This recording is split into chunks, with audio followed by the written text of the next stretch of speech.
Well, welcome to another episode of Light Vision Art Q&A. We got a interesting topic for you today, and of course, we'll have a panel on the show today that will be discussing this. And if you have, of course, if you're looking at the show or viewing the show live, and you happen to be on our YouTube channel, you can ask questions. We've had a few people have just a little bit of trouble trying to get their questions through. Um, what you want to do is there at the top of the video screen, there is a box that you can click, and you click that box and it will let you ask questions, or you can even make a comment if you'd like to. So if you're watching live, if you're a viewer and you're watching this live, you can ask a question. Show. For the next hour. Yeah, of course, I've got Christopher Hamrick. He's in my he's in the show today, and he's already chimed in. So Christopher, we're gonna bring him in just a minute, let him comment. Before we get started, let's do just a little bit of housekeeping. Of course, you are watching the show today. The show title today is The Photographer's Money Pit. Of course, that's something very important in terms of equipment, but we're going to talk about it also about other things other than just your equipment that can become a money pit. If you're not familiar with a money pit, you've probably never purchased an old car or had an old house that you were working on, and before you realized it, you had way more in it. So, of course, we want to talk about that today, the photographer's money pit. Also, we want to talk about, of course, this is Light Vision Art Q&A, where you come on every Saturday morning. Of course, from 10 to 6, you can join in on the show. You can also be a caller on the show. We will post that number for you to call in. And also, we do something we call dark room in use. Last week we had a show, we talked about the dark room. I wish I had Christopher on last week. He may want to talk about that a little bit, but we talked about being in the dark room, what it was like, the types of things that you had to know to work in a dark room. Of course, we also do a show every week on the radio called Line Chasers Radio with Lonnie Poindexter. I am his guest host on that show. But you can find me there at urbanfamilytalk.com. That's urbanfamilytalk.com. I'm on Wednesdays. The show broadcasts live from 10 to 12 Central Time. And if you got something you want to say in that world of politics or religion or whatever you want to talk about, we talk about all sorts of topics. We talk about things that most people avoid talking about. But of course, you can also get me if you would like to be part of my Light Vision Art, the Educated Eye classroom. We're getting ready to sign up new students for the fall and winter class. We have a list of names already that's ready to come in. But if you would like to be in that classroom, just get with me. You can contact me, of course, through the show. We do a 16-week course, and then we also do what we call private classes that are 4 one-hour classes. So get with us on that as well. And I would be remiss if I did not tell you about Authors Day. Authors Day is a big event that's coming up with the Wilson County Fair. I'm in charge of Authors Day, and we're going to have about 14 authors that are going to be a part of this year's event. It's going to be at the fairgrounds in Fiddler's Grove from 2 to 6 p.m. on August the 21st. And we have authors. We're going to have a publisher that's going to be on site if you're trying to publish material. So come check us out. And since we're talking about equipment today, definitely want to talk about Weeby Lenses at weebylenses.com. If you're looking to rent high quality Canon lenses, we can recommend that you use Weeby Lenses at weebylenses.com. They will get you what you need fast and at a reasonable rate. But of course, I'm Alfonso Ashworth, And you can call in if you want to come in on the show. Call in at 615-547-3355. So if you're a viewer and you want to call in at 615-547-3355 or email me at lightvisionart@gmail.com. I see that Jeff has jumped in.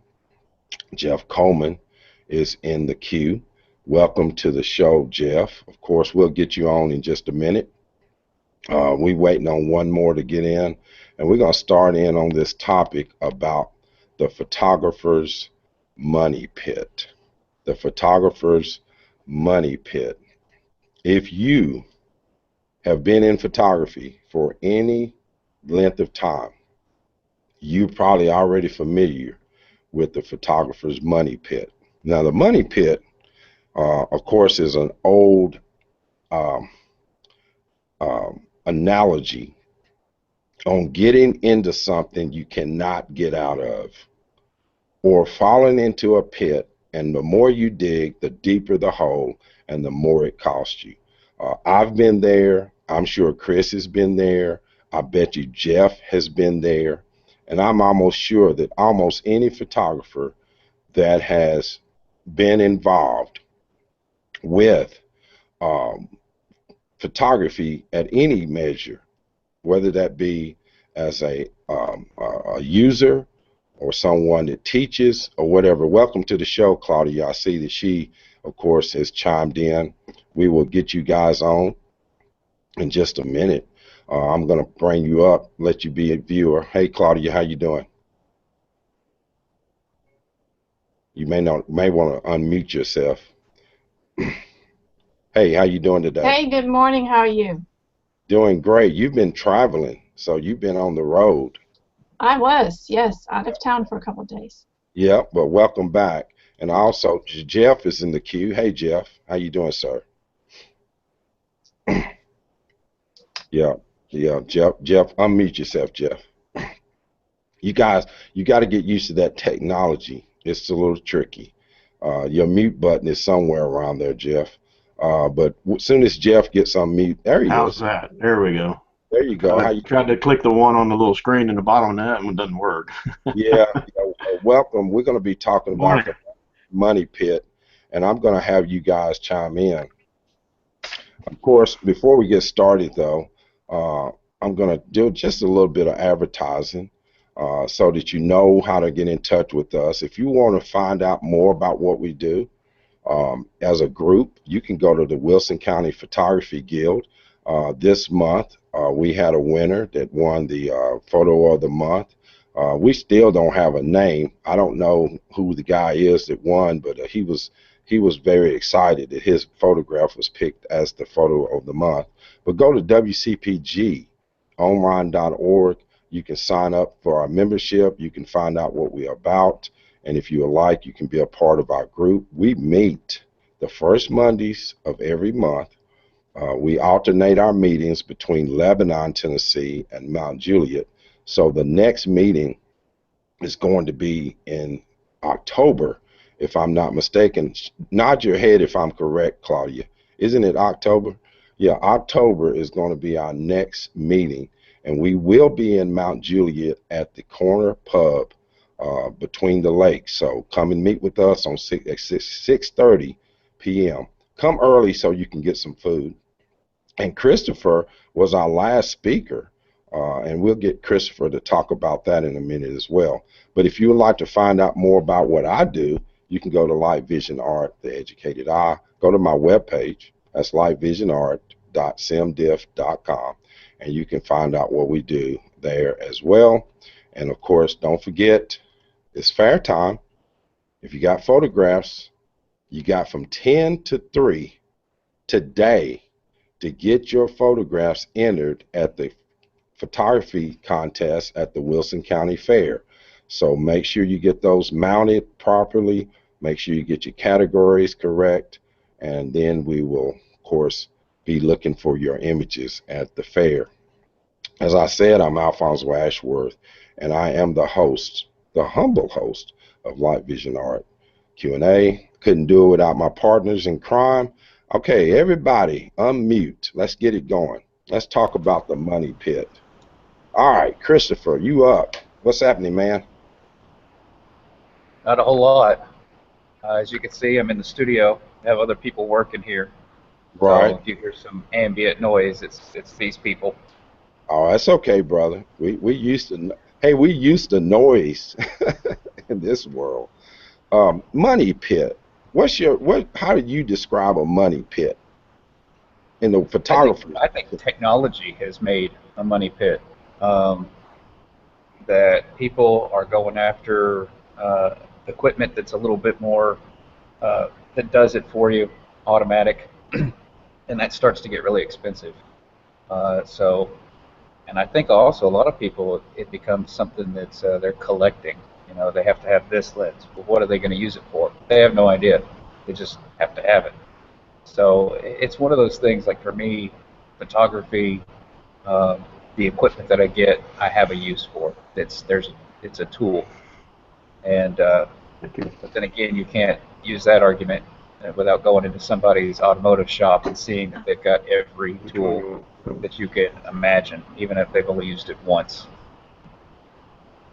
Well, and of course, I'm going to agree with you that equipment can be a money pit, but also I think of other things too that can be money pits. I'm wearing my Superman cape today. Got my jacket on. Uh, Peripheral equipment like camera bags, camera jackets, batteries, things of that nature. Maintenance can become a money pit for you. If you don't do proper maintenance, that can be a pit that you'll fall into and you weren't expecting it.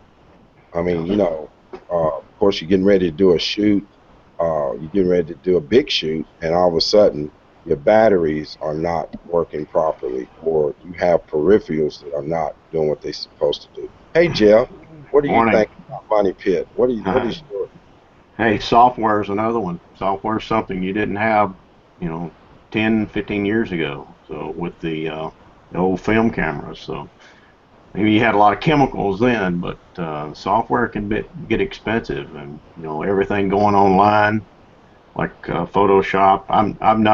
I'm not jumped into that bandwagon yet, but I may end up having to. right? But as you said, software can be another money pit. Claudia, unmute your mic and we'll get your perspective because you were traveling recently.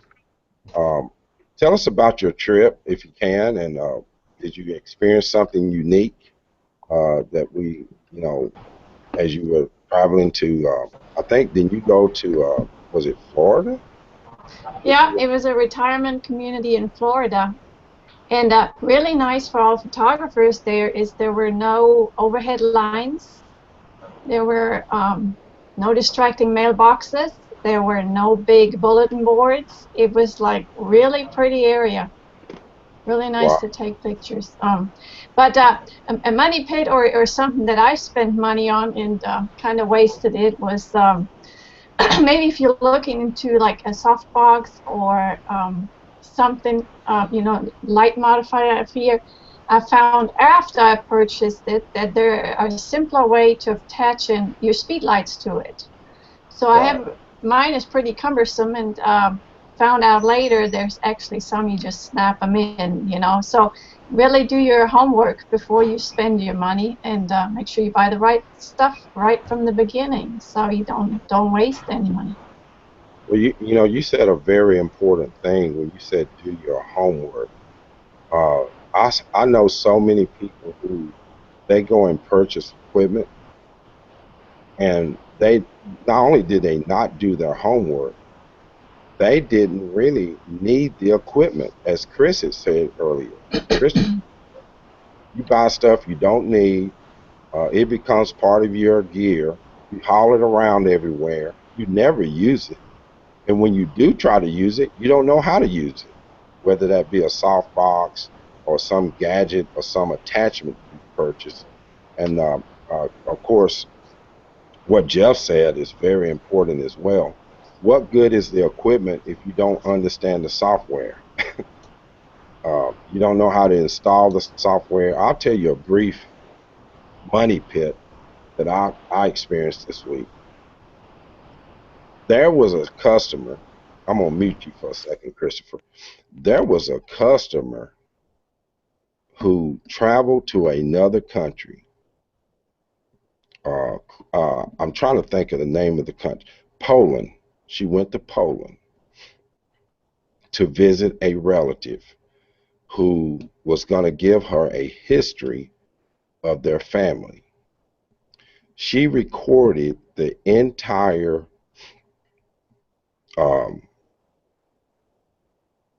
video on a smart device, on a smartphone. The video is over an hour and a half long. Now, you don't have to guess how many gigabytes that is. But in any case, when they tried to retrieve the video from the smart device, it did not recognize that the video was there.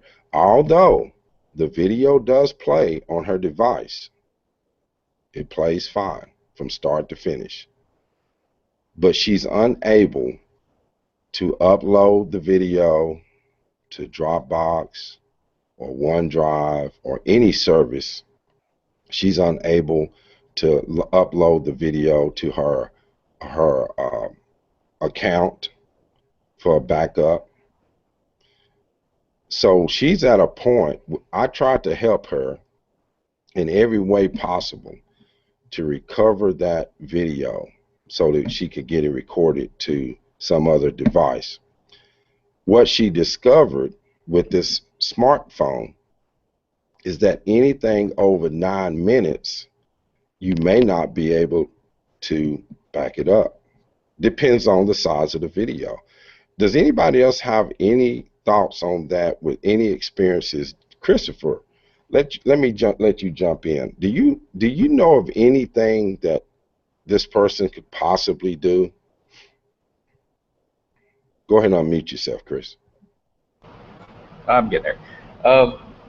My first thought was to be able to tether the device to a computer and then move that file over. I mean, if it has to be there. I don't know if it's some sort of strange Mac encoding, if you're talking about maybe an iPhone 6 or something, but that's how I do it. I'd just move the device, whatever, but I'd have to take a look at it to see that was madness. That was tried. It was tethered. Matter of fact, there's software that you can see her root folders. You can see all of her hidden files. You can try to drag the file to your computer. You can try to download it, and it gives you an error. It will give an error. It'll just say, an error number, and of course it'll stop. Of course, my option was to have a cable to where she could go directly from the smart device and play to a recorder or some sort. So that's what she's trying to do at the moment. Jeff, do you have any thoughts on that? Chris said tether it to the computer. Yeah, it probably doesn't have an external chip that you can pull out of it. So if you can ever get in under DOS and look at it under a DOS prompt, you might look at that. But it sounds like it's not writing a end. If a file doesn't have a it's basically a note at the end. This is the end, and you get into. I find situations like that it doesn't know what to do. It doesn't know where it's at, basically. Right. And I think that's the trouble that she's gonna have, is that her phone knows where it's at, her smartphone does, and it plays it fine. But when you try to go to video out, or you try to export it out, for whatever reason, it does not recognize the file. Go ahead, Chris. I see you want to jump in. Oh no, I just I know the problems. If it's a Yeah. Mac, most likely it's a Unix system, and Unix had its own problems. That's how Linux came about, because the guy that wrote Linux and gave it to the world, he kept writing Unix and saying, "Hey," but I mean, when you look at the operating system that Macintosh is using, it's older than XP. I know that there's what El Capitan or whatever's the latest one, but it's kind of like service packs to Windows XP, and there's going to be benefits to using a Unix platform. There's also going to be some setbacks as well. I haven't really been able to migrate myself over to a Mac, uh, even though they use a lot of quality stuff, especially when you get into some of the things I talk about, calibrate the monitor. Their monitors are fantastic, uh, and they're simple to use. But this is where you get to the problem of how you're going to get into that machine to get this file off of there. Um, so yeah, I just think of some of the stuff that I ran into where a lot of Unix stuff is just very virtual, where you just can make a drive out of nothing, and then there you go, you got a drive, and then you can delete that drive. It's not like PC, a DOS-based operating system where you have a physical drive, or you partition that physical drive to two different drives, and then that just gets into the nerd stuff of it all, and I'm sure nobody wants to get into that. We're talking about photography, so. Yeah, but of course we're talking about money pits, and this is one of the money pits that you can find yourself in. You Yeah, get it. Go ahead, Jeff. the other thing that's going on with some of these smartphones, and I don't know if that's what's going on with this one, is the companies are limiting these things where you can't, for copyright infringement, where the people are going into movie theaters and videoing the movie, and that's why they're Bingo. putting these limiters on there. Bingo. You may have just hit the nail on the head, because there is no problem with getting videos off of this device. They have other videos that you can go and grab them in several different ways. It's just this one particular video, which is over an hour and 30 minutes. Jeff, you may have just hit the problem, with people going into video movies, videoing the movies and then posting them for others to see. Companies are limiting them. Yes, you can play it on your device, but you're not going to be able to save it out and put it on a DVD or put it on your computer. Claudia, do you have anything to add to that?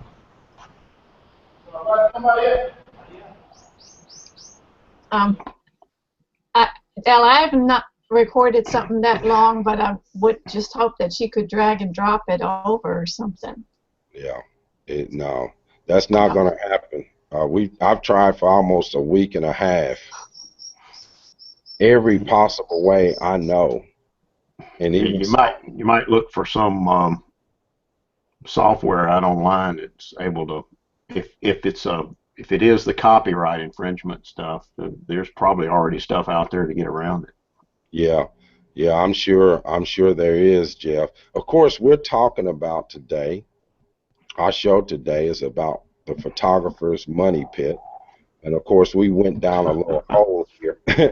We went down a hole about a money pit with video, but it could also be a money pit with photography as well. Of course, people are not backing up their images.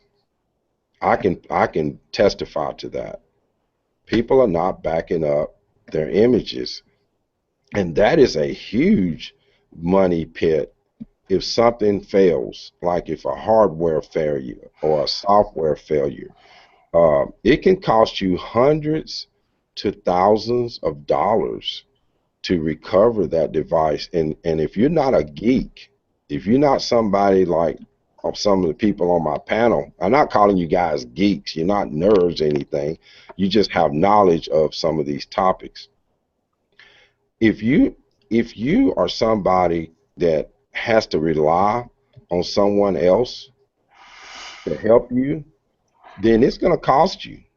I mean, I hear nightmares where people have to pay, $1,400 to get a hard drive recovered. That's probably almost 10 times what they paid for the stupid computer. But of course, money pits also come in other things. I'm going to show you a couple of things. One, this little battery right here. This is a little 9-volt battery. Of course, this is a little alkaline battery. And this is your typical lithium battery that goes into your cameras or your devices. Most of the people I come in contact with, gang, they never check batteries for life, the life of the battery. They will leave the batteries in some of their devices for months, maybe years, and they damage. They'll let this right here, a little dollar battery, destroy a $400 or $500 flash or a light meter.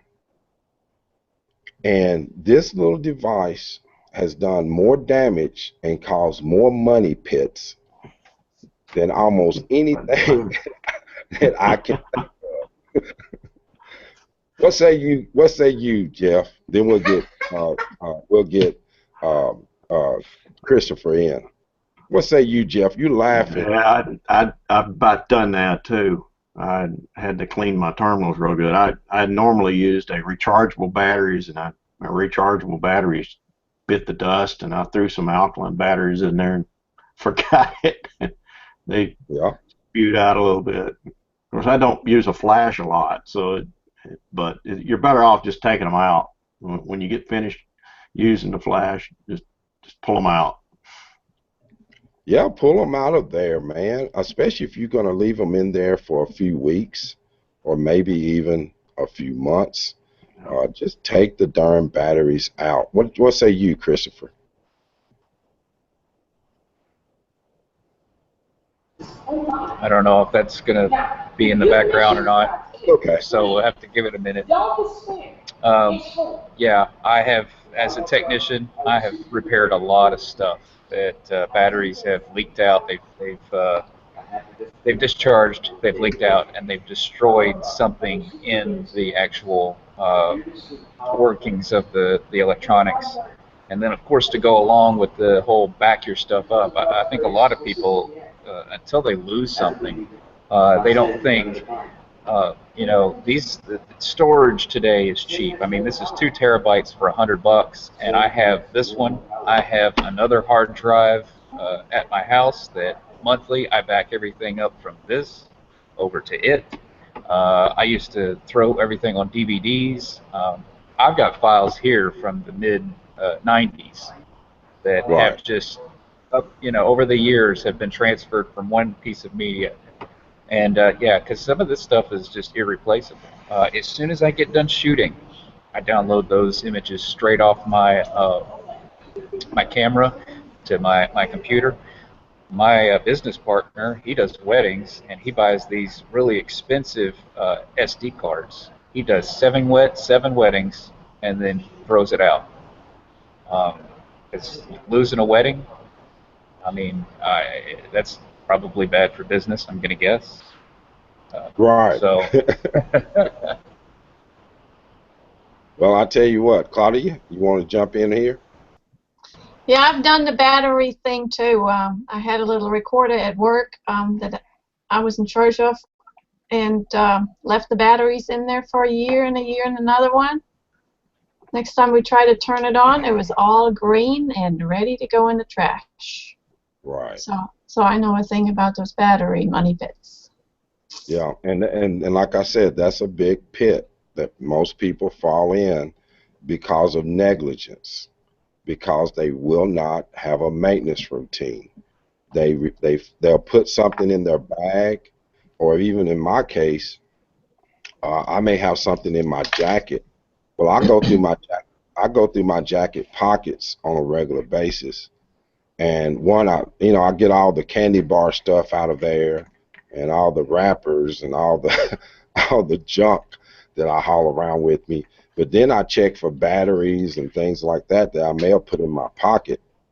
Well, I got a little voltmeter or a little battery checker. They don't cost much. You can get them for, little or nothing, just a little battery checker that you can check the batteries to see if they even still have any life in them. What's the point of having the things in your bag if they're dead anyway? And if they're in your devices, they're going to leak, especially the alkaline batteries. They're going to leak on you at some point. Jeff, you got any final thoughts on that, sir, before we move on to the next money pit? No, one thing you didn't mention was cloud storage now. It's not outrageous. You can get quite a bit of storage for. I don't use it at the house for my stuff, but if I was really running professionally, I would probably look into that because it can all be done automatically. I do it at work. I have quite a bit of elaborate cloud storage system that everything backs up every night, and it works well. I use Carbonite there, but there's many storage units out there. OneDrive, and some of these don't work well automatically, but they're there for your use. Right. Well, that's true, and it's pennies on the dollar today. It's not very expensive to have a cloud storage. I mean, some of these places will give you so much storage for free to get you to sign up, and just for a few pennies more per month, you can get terabytes now, like Chris was talking about, on a hard drive. But you can get backup that has terabyte storage, and I don't know how many videos and photographs you plan on taking, but that's a lot of storage to have at your disposal. And of course, another money pit, and then I'll let you guys have y'all say about what y'all call a money pit. One of the things that people fail to do is replace their older equipment, and I'm really bad about this one too. I get sort of attached to my equipment, and I'll use it and use it. And Claudia's laughing because she knows one particular device that I have that I just won't get rid of, and it's a flash bar. I've got a flash bar that looks like it was put together by Dr. Frankenstein. I mean, this thing is taped, wired, bolted. I mean, I've done everything possible to keep this flash bar, and I'm not the only one. I guarantee you, I bet you some of you guys do this as well. You'll get a piece of equipment, and because it was the latest and greatest when you bought it, you still believe that it still has the same quality of value 10 years later. I had someone bring me a camera in the shop. I promise you it was a Fuji, which one was Fuji had? It was an SLR. It was digital. It had a thumbnail screen. I mean, the screen was basically the size of a thumbnail. And the camera it had a Nikon mount on it. Well, her camera was given an error. No matter what lens you put on it, with the card in it or not, it didn't matter. It had an error. She believed that the camera was worth repairing. But when I asked her, how long have you had this camera? She couldn't even tell me. She didn't know. She'd had it so long. But I looked at it, and I couldn't really get any menus or anything. But just looking at it physically, it's one of the earlier, probably, first generation SLRs that Fuji had. But she thought, well, I can take it somewhere and get it repaired. Have you guys experienced that as well, either with yourself or with someone you know? Go, Chris. He's laughing. He's gonna unmute himself. Unmute, Chris, so we can hear you, brother.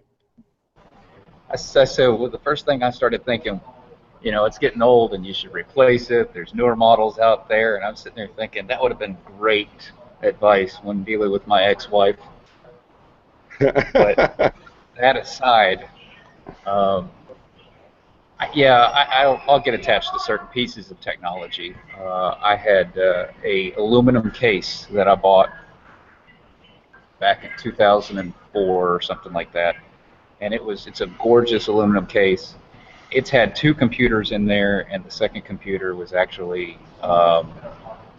it wasn't the same computer by the end of its life cycle. And I finally broke down and said, instead of buying a $100 part here, $200 part there to fix the ones that are failing, let's get a new laptop. But yeah, I could see that people will get attached to something and don't really realize there's things out there. I had a cell phone, same thing. I mean, I kept that cell phone in use for about 4 years, and then finally got to the point where it didn't even have the memory capacity to run Facebook. So Right. finding that balance. Yeah. Yep, Claudia, what about you? You've been giggling. I see you laughing, of course, in the background. Yeah, and I'm kind of like, don't fix it until it's broke. So, So and if I can still make phone calls, don't change that phone out, right? Right, right. But of course, you were laughing. You were laughing when I was talking about my flash bar because you've seen it. I've seen it, and I don't know what it does when you're using it, when it goes wiggles up here. I don't know, but I guess it works. It works really good for you. Yeah, yeah, it does. Yeah, it works, but I need to replace it. All kidding Yeah. aside. Yeah, This is remind me to take a picture of it when you're not watching. no, don't you dare take a picture of that flash bar. I will sue you if you take a picture of that flash bar. I may show that flash bar someday. I may bring it on and actually dissect that flash bar. That flash bar has been through a lot with me.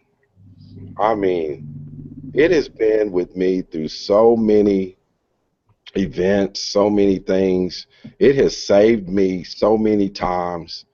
Um, I just can't part with it. I mean, it's almost like, it's an extension of me as a photographer.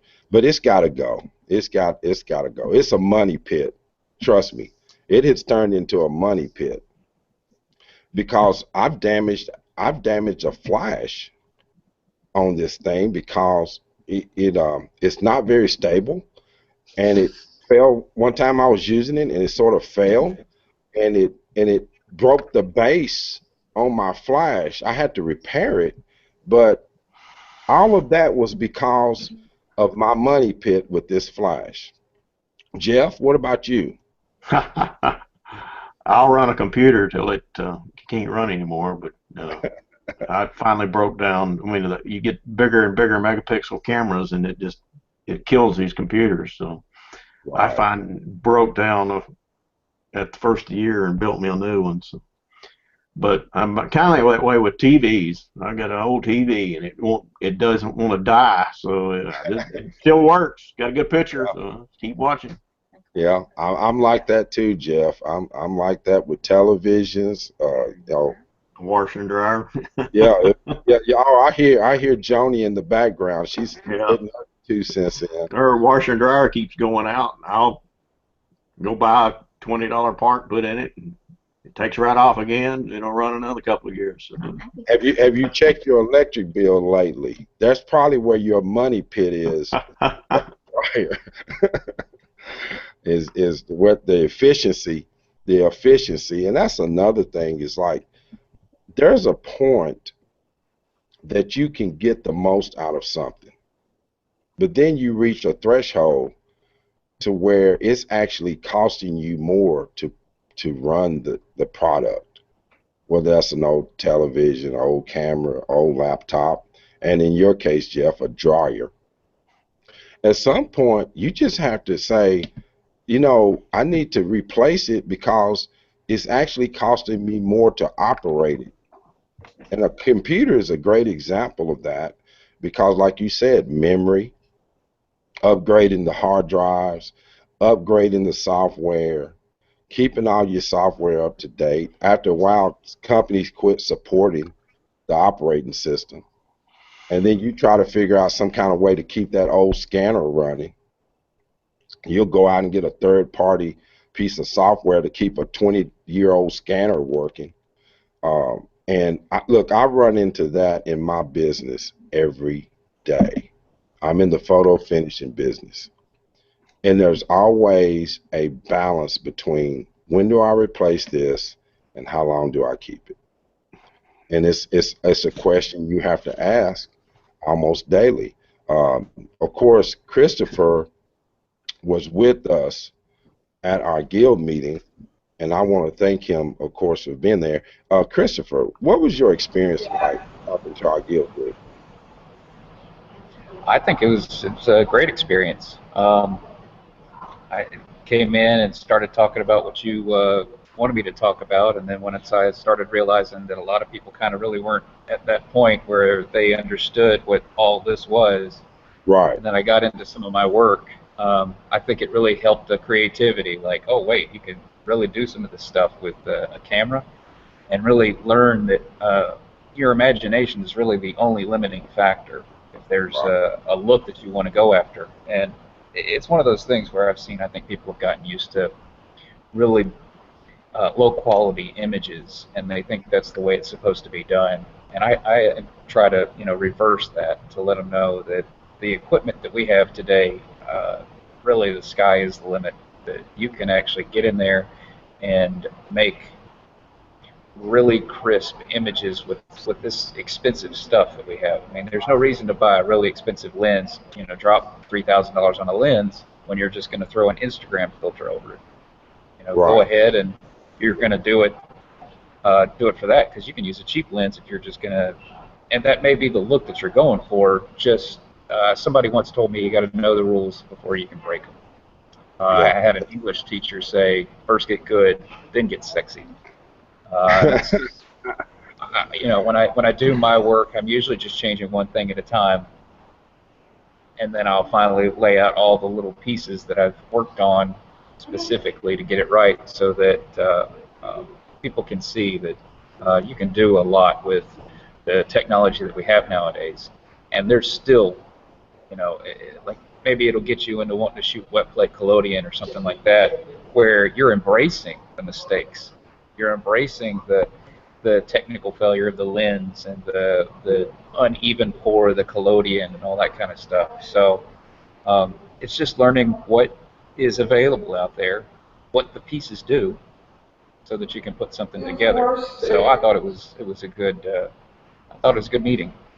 Yeah, and I heard that some people stayed over afterwards, and of course were there talking to you, and they really had a lot of good things to say about it. And of course, speaking of lenses, I put a poll up on my Google Plus page. If you guys haven't answered that poll, go check it out, about the lenses that you have or that you prefer to have in a camera bag. Matter of fact, one of the lenses that I posted was a Leica 50 millimeter 1.4 manually focused lens that prices at about $3,900, and people are swearing by this lens. They're saying, they tried that lens and they're ready to buy that lens, that is that good. But Chris just made a great point. Look, if all you're doing is posting on Instagram, or you putting your pictures up on Facebook or something like that, unless you just independently wealthy, it sort of makes very little sense to go spend $4,000 on a 50 millimeter 1.4. But if you're trying to get an edge against your competition, and you're trying to get, go to that next level, hey, go rent that bad boy or go try it out. See if you can see the difference. A lot of people are swearing by that lens. Of course, Jeff, I'm going to give you some final thoughts on this subject before we go to Claudia and her tip of the day. We're going to put her on the spot.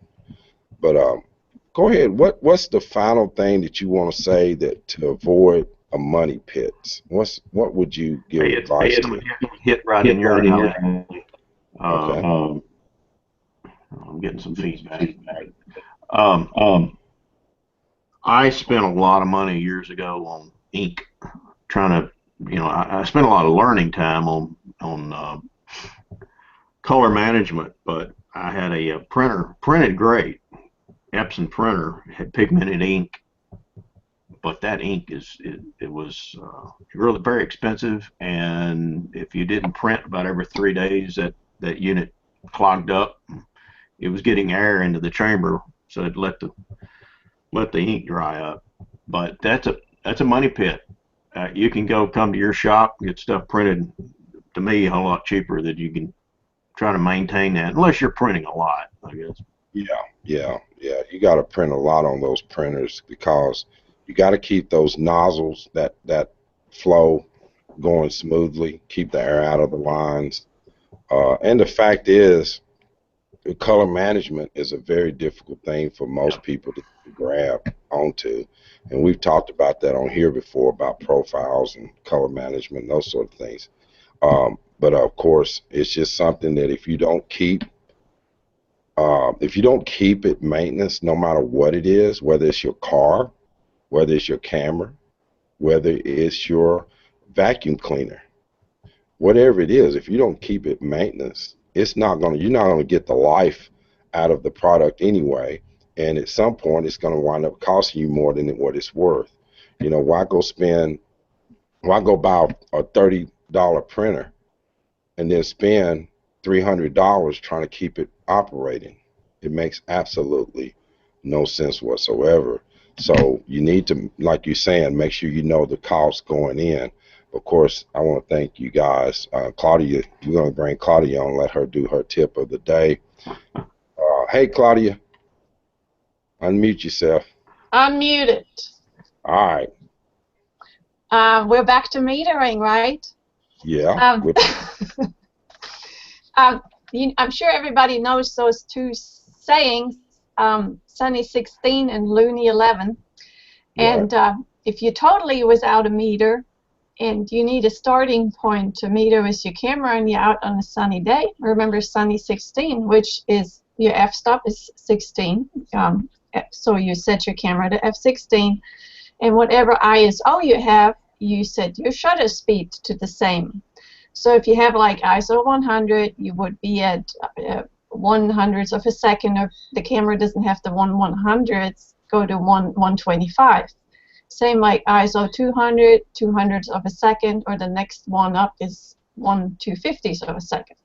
So it's a great starting point if you don't have a meter with you, or trying to figure out to set the camera without a light meter. Same for that Looney 11. That's for taking pictures of the moon. F11. Same thing with ISO and shutter speed, and a great starting point. So you can set your camera, and I guess it was developed back in the film days when everybody had film, and that's how we started metering. Yeah. Sunny 16. Yeah. And Looney 11. Yeah. Yeah, and that was a great point, because where that people don't realize when you would purchase like a 35 millimeter, and if you were new to cameras and new to photography, you didn't go out and buy an expensive camera. You'd probably go buy like what they call a point and shoot.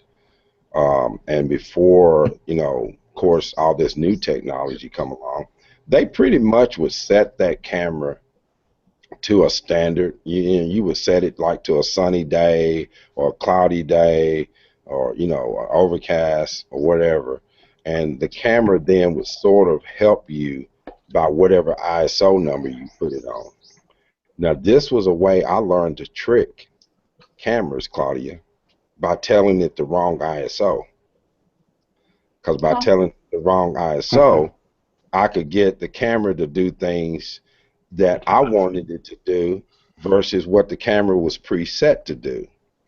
So there was ways to get around that. Of course, thank you very much. Chris, do you have anything to say about Claudia's tip? Yeah, Jeff's laughing too.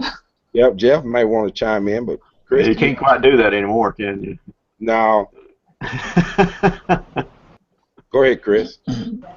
I've actually, I'm aware of that. I've never actually used it. I think one of the things that I use if I don't have a meter with me, that you can shoot at grass, and grass is 18% gray, Yeah. Yeah, so that you can get your perfect exposure right off of some Bermuda, and then go and shoot.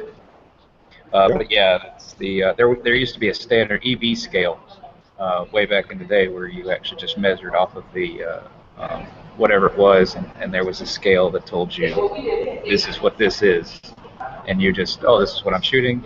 I'll set my camera to that, and you go shoot instead of just actively measuring.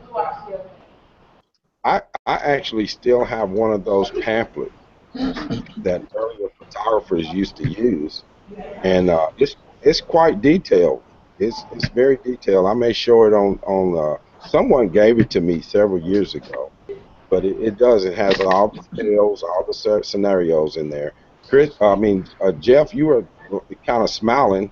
What she was saying. What did you have to say?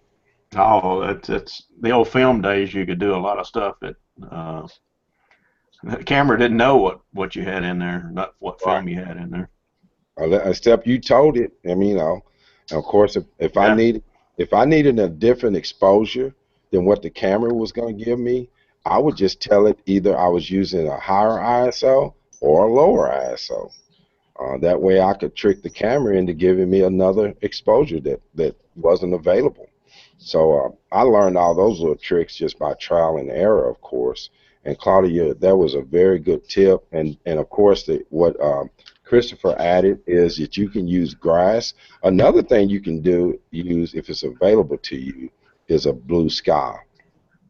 Make sure that you point away from the sun and measure from a blue sky. You can get pretty close to an 18% gray reading. And I've used all sorts of things. I like the earth tones. I look for earth tones when I'm wanting to get a meter reading. If I don't have my light meter handy, or I just don't trust what reading I'm getting from the camera, I'll try some other things like that. Just common sense, Yeah. really. Just common. Another trick nowadays, a lot of the camera bags the inside of the camera bags are gray. I don't know Yes. what percent gray, but that's you can use the inside of your camera bag. Oh yeah, yeah. Or grab a old T-shirt Yeah. or old pair of baseball pants you can't get into anymore. Cut those up and make you a gray card. Of course, or you can do what I tell my students to do: learn to make your own gray card. Set your own standard. You don't have to go by what 18% gray says. You can calibrate your equipment to your own liking and your own preference. So learn to do that, practice with that. But of course, I want to appreciate you guys for coming on today and being a part of the show. This show, of course, will be rebroadcast and re-airing later on the YouTube channel. But thank you guys very much for being a part of Live Vision Art Q&A. Of course, as always, we do the show every Saturday from 10 to 11. We have different topics. We have different guests that will come on. Sometimes we have live guests that are in studio. We had Lee Strader. He was in the studio I think 2 weeks ago. He's an artist. He's going to be entering some of his art into the fair. Of course, you can also find us live every Saturday mornings from 10 to 11 Central Standard Time. Ain't that right, Chris? Central Standard Time. You can find us there. And of course, you can also check us out in the dark room. Dark room in use. I love the dark room. I love talking about the dark room. And I wish everyone had an opportunity to go into a dark room. But if not, get in some airtime on the radio. You can find me at Line Chasers Radio. I'm guest host for Lonnie Poindexter. The show broadcasts live out of Washington, D.C., and we get into all sorts of trouble on that show, but you can call in and be a part of that as well. And to get in my class, Light Vision Art, The Educated Eye, 16 weeks, you get workbook, you get material, and you get to be in the classroom with my ugly mug. Some of you people have endured that, and we have a lot of fun in the class.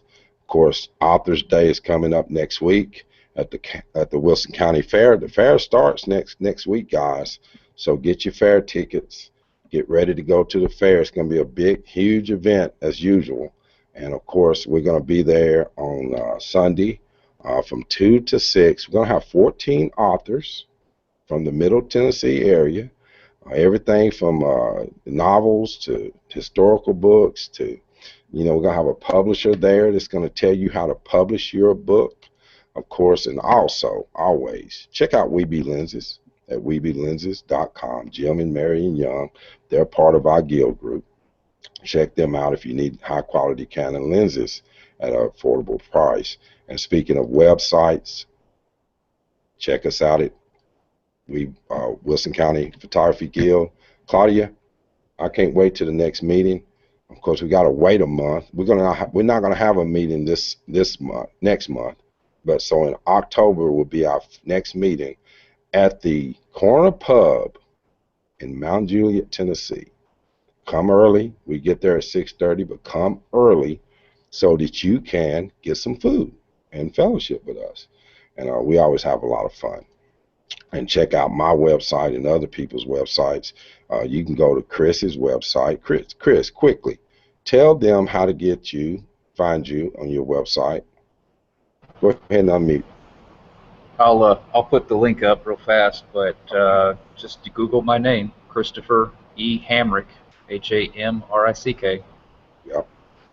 .com.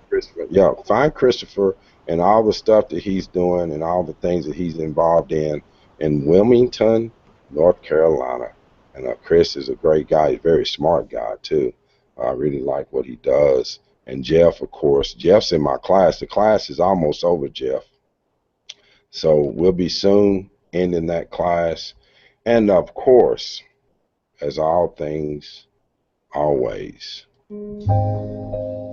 all good things come to an end, Claudia. You can't just go on and on and on and on. You have to put a time and a place for everything. So Light Vision Art Q&A is no different. But I want to thank you guys for helping out with the show today. Of course, the check is not in the mail, but I do thank you for taking an hour out of your morning and spread the word. Let other people know about the show. I think it's something needed. Good discussion, good topics, and no fluff. We don't have a lot of magic tricks. We don't show you any magic tricks. We just show you good sound, good foundational things that you can do to be a better photographer. What's the point if you're not going to share that information with others? What's the point in having a gift? So I will tell you, of course, don't expect a gift, but be a gift to the world. So share your knowledge. Don't be afraid to show somebody how to do something. It's not going to hurt you, and you didn't invent it anyway. It's not something that you woke up with one morning and said, hey, I know everything there is to know about this subject. So as Claudia does, she goes out and helps animals. And as Christopher does, he helps people learn how to do studio photography. And as Jeff does, Jeff is very knowledgeable and he shares his information freely. So I want to tell you guys, God bless you.